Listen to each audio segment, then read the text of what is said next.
हम इस चैप्टर में चर राशि को समझेंगे जिसे वेरिएबल कहते हैं, अचर राशि को समझेंगे कांस्टेंट जिसे कहते हैं, पद को समझेंगे टर्म्स, ठीक है, होल नंबर को समझेंगे, पॉलिनोमियल यानी बहुपद किसे कहते हैं ये समझेंगे, पॉलिनोमियल के प्रकार समझेंगे कितने प्रकार के हैं, ये बांटा गया है, एक पद के आधार पर दूसरा घात के आधार पर भी बांटा गया है, ठीक है।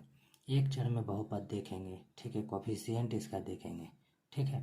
तो उससे पहले हम स्टार्ट करते हैं चर राशि कहते किसे हैं। तो चर राशि देखते हैं। चर क्या होता है? जिसका मान बदलता रहता है, यानी इसका वैल्यू जो होता है वो फिक्स नहीं रहता। जैसे एक्स वाई जेड, अगर एक्स का वैल्यू किसी क्वेश्चन में 2 आया है तो किसी और क्वेश्चन में 3 आएगा, किसी में -2 आएगा, किसी में 10 आएगा, ठीक है। तो इसका वैल्यू जो है चेंज होता रहेगा, इसका वैल्यू फिक्स नहीं रहेगा। तो इसे ही हम क्या बोलते हैं? चर कहते हैं, ठीक है। हिंदी में चर कहते हैं, इंग्लिश में वेरिएबल कहते हैं, ठीक है। अब अचर राशि को समझते हैं। अचर राशि क्या होता है? इसे कांस्टेंट टर्म कहते हैं, जिसका मान जो है नहीं बदलता है, इसका वैल्यू जो कहते हैं कि ये फिक्स रहता है। जैसे 1, अगर इस क्वेश्चन में 1 है तो नेक्स्ट क्वेश्चन में भी 1 ही रहेगा, ऐसा नहीं कि 2 हो जाएगा, ठीक है। अगर किसी क्वेश्चन में ये 2 है तो ये 2 ही रहेगा, ठीक है, ऐसा नहीं है कि 3 हो जाएगा। तो ये इसका वैल्यू जो है फिक्स रहेगा, ठीक है, ये बदलेगा नहीं, ठीक। आगे चलते हैं, क्या है लिखा हुआ? पद, ठीक है। पद को समझते हैं, पद किसे कहते हैं? तो ज़रा देखिए, इसे इंग्लिश में टर्म्स कहते हैं, ठीक है। पद क्या होता है कि हमारा जो है अचर इनटू चर, ठीक है। अचर और चर का गुणनफल, अचर और चर का गुणनफल जो होता है वही हमारा क्या होता है? पद होता है। जैसे अचर, कोई भी अचर राशि ले लेते हैं, ठीक है। अचर राशि मानते हैं कि हम 2 ले लिए, इनटू कोई भी चर राशि मान लें x ले लिए, तो इसी के गुणनफल को हम क्या बोलते हैं? टर्म कहते हैं। जो हमारे प्राप्त हुआ 2x, ये हमारा क्या है? पद है, इसे ही हम पद कहते हैं, ठीक है। यानी कि ये अचर तथा चर के गुणनफल को क्या बोलते हैं? पद कहते हैं, ठीक है। अब ज़रा समझते हैं क्या है नेक्स्ट, होल नंबर समझते हैं। पद समझ लिए हैं, अचर भी समझ लिए, होल नंबर को समझते हैं। होल नंबर क्या होता है? यानी पूर्ण संख्या, ठीक है। पूर्ण संख्या होता क्या है? पूर्ण संख्या उसे कहते हैं जो 0 से शुरू होती है, ठीक है। 0, 1, 2, 3 एंड सो ऑन इन्फिनिटी तक जाता है, इसे क्या कहते हैं? ये पूर्ण संख्या कहते हैं। अब इसे जानना क्यों ज़रूरी है? पॉलिनोमियल से समझने से पहले पूर्ण संख्या जानना ज़रूरी है। अब चलिए, ये तो आती होगी आप लोगों को। चलिए नेक्स्ट समझते हैं, पॉलिनोमियल यानी बहुपद।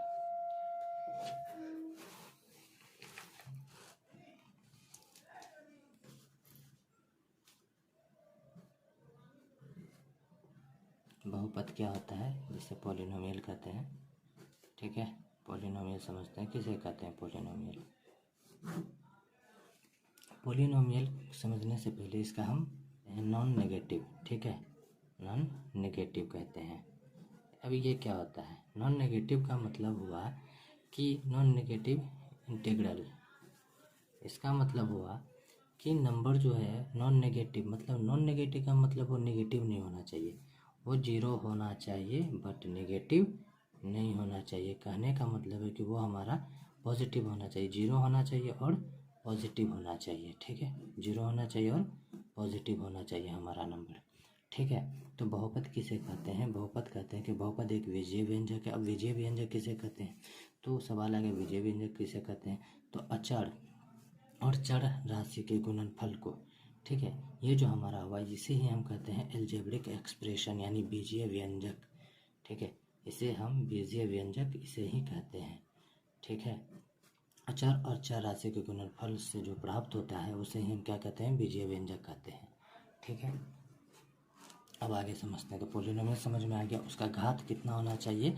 नॉन नेगेटिव होना चाहिए, ठीक है। अब चलिए एग्जाम्पल से समझ लेते हैं। क्या ये बहुपद है? बिल्कुल है। इसका घात हम देखेंगे कितना है? 1 है, ठीक है। ये ना तो नेगेटिव है, ठीक है, ये नॉन नेगेटिव है, ये नेगेटिव नहीं है, इसका मतलब ये एक पूर्ण संख्या है और ये एक बहुपद है। उसी तरह से यदि हम बोलते हैं 2x + 5, क्या ये एक बहुपद है? बिल्कुल है। इसका हम देखते हैं घात कितना आ रहा है? 1 है, जो कि एक पूर्ण संख्या है, ठीक है। आगे समझते हैं। 10 + x- कितना है? इसका पावर देखेंगे, क्या एक बहुपद है? इसका पावर देखेंगे, पावर क्या है? -2, ये नेगेटिव नंबर है, ये बहुपद नहीं होगा। अंडर रूट एक्स प्लस 4 क्या ये एक बहुपद है? नहीं है। क्यों? क्योंकि इसका जो पावर आ रहा है, क्योंकि इसका जो पावर आ रहा है एक्स पे पावर कितना आ रहा है? हाफ आ रहा है। ठीक है, ये भी एक पूर्ण संख्या नहीं है, इसका मतलब ये भी एक बहुपद नहीं है। ठीक है, आगे समझते हैं। चलिए आगे चलते हैं नेक्स्ट पेज।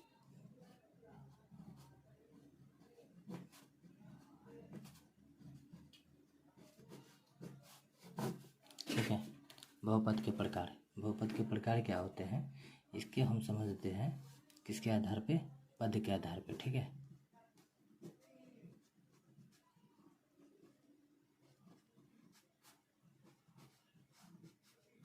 ठीक है, पद के आधार पे इसे समझते हैं पहले। जैसे कि 2x, ये तो बहुपद है क्योंकि इसमें अचर और चर राशि का गुणनफल है। ये तो समझ लें बहुपद है। ठीक है, और दूसरा 2x प्लस 1, ये भी एक बहुपद है। ठीक है, 2x³ प्लस x प्लस 1, कोई भी एग्जाम्पल ले लेते हैं, ये भी एक बहुपद है। क्या अब जो है इसका नाम, ये इसमें एक ही पद है, सिर्फ एक पद है, इसे कहते हैं एक पदी। ठीक है, यानी मोनोमियल, इंग्लिश में मोनोमियल कहते हैं। इसमें दो पद हैं, इसमें दो पद हैं, इसे कहते हैं द्विपदी, बाइनोमियल। क्या बोलेंगे? बाइनोमियल। नेक्स्ट, इसमें तीन पद है, इसे कहेंगे त्रिपदी, यानी ट्राइनोमियल।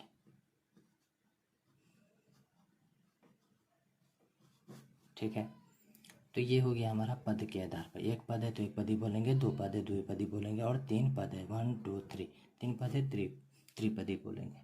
ठीक है, अब घात के आधार पर देखेंगे। ठीक है,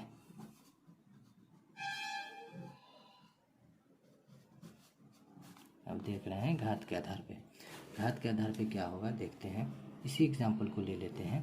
पहला क्या है? 2x है, इस पे कितने पावर है? कुछ नहीं है, इस पे कुछ भी पावर नहीं है, इसका मतलब इस पे पावर 1 है, यानी कि घात क्या है? 1 है।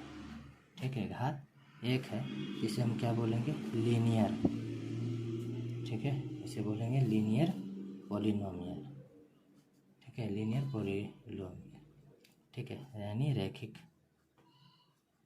बहुपद। ठीक है, नेक्स्ट लेते हैं, कितना है? ठीक है, अच्छा इस पर स्क्वायर दे देते हैं, 2x² प्लस 1।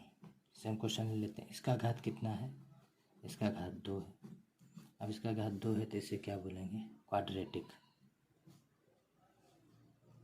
क्वाड्रेटिक पॉलिनोमियल, यानी कि द्विघात बहुपद, द्विघात बहुपद। ठीक है, नेक्स्ट बढ़ते हैं, क्या है? 2x³ प्लस x प्लस 1 है, इस पे घात कितना है? 3 है। अब इसे क्या बोलेंगे? इसे बोलेंगे क्यूबिक, क्यूबिक पॉलिनोमियल, मतलब त्रिघात, त्रिघात बहुपद। एक और बहुपद होता है, ठीक है, जिसे जैसे कि मान लेते हैं x पे पावर 0 है, इसे क्या बोलेंगे? इसका घात क्या है? इसका घात तो हमें दिख रहा है कि 0 है, इसे क्या बोलेंगे? कांस्टेंट। ठीक है, इसे बोलते हैं कांस्टेंट पॉलिनोमियल। ठीक है, स्थिरांक बहुपद। ठीक है, इसे ही स्थिरांक बहुपद हिंदी में बोलते हैं,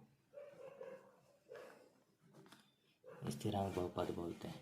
तो हम समझ लिए पद के आधार पे बहुपद को समझ लिए हैं। पद के आधार पे एक पद है तो एक पदी, और पावर के आधार पे भी समझ लिए, यानी घात के आधार पे भी समझ लिए। अगर घात 1 है तो उसे क्या बोलेंगे? लीनियर। ठीक है, घात 2 है तो बोलेंगे क्वाड्रेटिक। ठीक है, और 3 घात है तो क्यूबिक। ठीक है, अब आगे समझते हैं।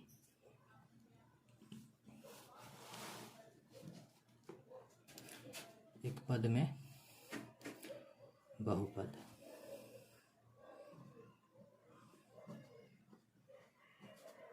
एक पद में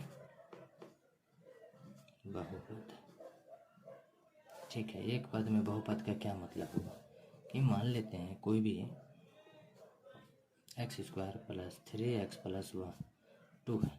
ठीक है, अब ये पूछेगा क्या ये एक पद में बहुपद है, तो हम कैसे समझेंगे, इसे कैसे समझेंगे, सॉरी एक चर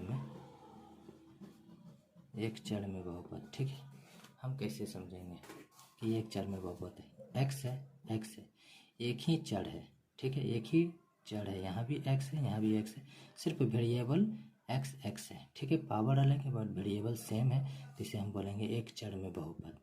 क्या बोलेंगे, एक चर में बहुपद।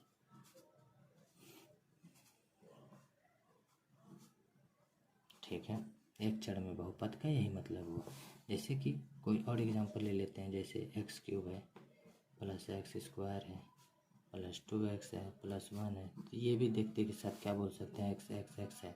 ठीक है, हर जगह एक ही चर है, तो क्या बोल सकते हैं, सेम चर है सब जगह, ये भी एक चर में बहुपद है। ठीक है, अगर कोई मुझसे पूछे कि y प्लस 3/x ये क्या है, एक चर में बहुपद है, बिल्कुल नहीं है।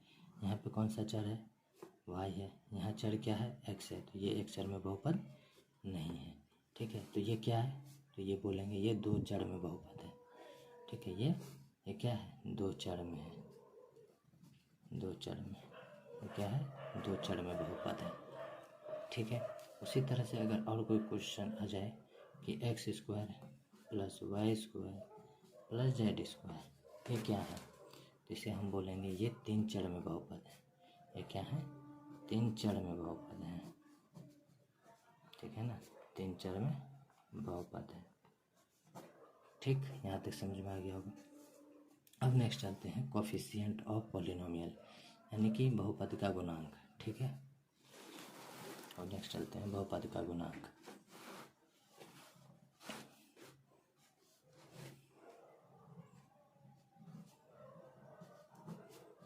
बहुपद का गुणांक, बहुपद का गुणांक क्या होता है, बहुत ही आसान है। ठीक है, बहुपद का गुणांक क्या होता है कि मान लेते हैं मेरे पास कोई क्वेश्चन है 3x⁴ माइनस 4x⁴ ठीक है प्लस x प्लस 9, रैंडम कोई क्वेश्चन ले लिए। अब मुझे बताया गया इसमें कि आप हमें बताइए, ठीक है, आप फाइंड कीजिए यानी ज्ञात कीजिए आप कोफिशिएंट ऑफ, ठीक है, coefficient of x⁴ x⁴ and x। ठीक है, इसका हमें कोफिशिएंट निकालना है। तो हम देख लेंगे कि x, पहला क्वेश्चन का हम देखते हैं सॉल्यूशन। ठीक है, x⁴ का कोफिशिएंट देखेंगे क्या है, x⁴ का कोफिशिएंट क्या है, 3 है। नेक्स्ट क्या है, x⁴ का कोफिशिएंट क्या है,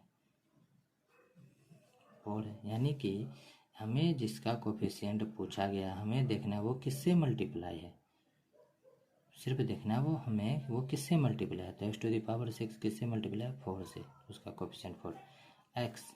x का कोफिशिएंट किससे मल्टीप्लाई है, हम देख पा रहे हैं यहाँ कुछ भी नहीं है, इसका मतलब 1 है। ठीक है, इसका कोफिशिएंट 1 है। यहाँ तक में कोई दिक्कत नहीं हुई होगी। ठीक है, बहुत ही आसानी से समझ लिए होंगे। चलिए इसी पे एक और मानते हैं, एक क्वेश्चन कर लेते हैं।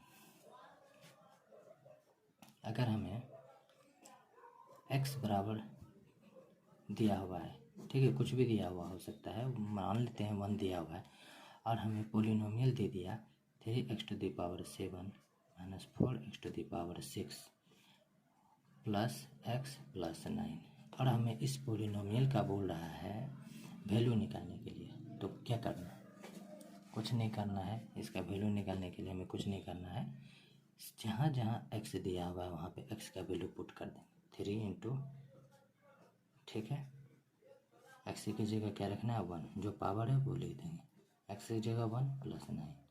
ठीक है, अब हम जानते हैं 1 को कितने भी टाइम्स मल्टीप्लाई करें तो 1 ही रहेगा, 3 इंटू 1 3, ठीक है, माइनस 4, ठीक है, प्लस 1 प्लस 9। ठीक है, पॉजिटिव नंबर को पहले जोड़ लेंगे, 9 प्लस 1 10 प्लस 3 13 माइनस 4, इतना आ गया। तो आई होप आपको समझ में आई होगी। ये बेसिक कॉन्सेप्ट था। नेक्स्ट लेक्चर में हम देखेंगे क्वेश्चंस।